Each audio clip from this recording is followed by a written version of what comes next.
Bonjour, la Bible dit dans Malachie 1 au verset 8, quand vous offrez un sacrifice d'une bête aveugle, n'est-ce pas mal? Quand vous en offrez une boiteuse ou un film, n'est-ce pas mal? Offre-la donc à ton gouverneur, te recevra-t-il bien?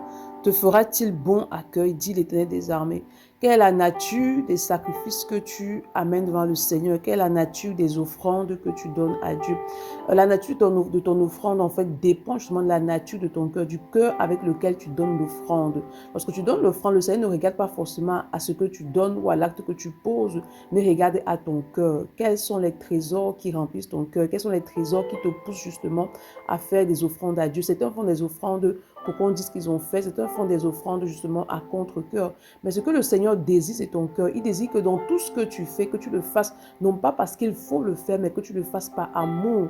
La première motivation, en fait, dans l'offrande, la première motivation par rapport à ce que tu fais, peu importe l'aspect dans le royaume de Dieu, c'est d'abord ton cœur, l'amour que tu manifestes pour Dieu, l'amour que tu as envers Dieu. C'est ton amour pour Dieu qui doit te pousser justement à lui faire des offrandes. C'est pourquoi ce matin, demande au Saint-Esprit d'exposer dans ton cœur les trésors, les mauvais trésors qui ne sont pas de Dieu. Demande-lui de purifier ton cœur de tout mauvais trésor et demande-lui de répandre l'amour de Dieu dans ton cœur, de t'aider à grandir chaque jour un peu plus dans ton amour pour le Seigneur. Car plus tu vas aimer le Seigneur, plus tu vas lui offrir des offrandes qui agréent son cœur. Bonne journée. Shalom.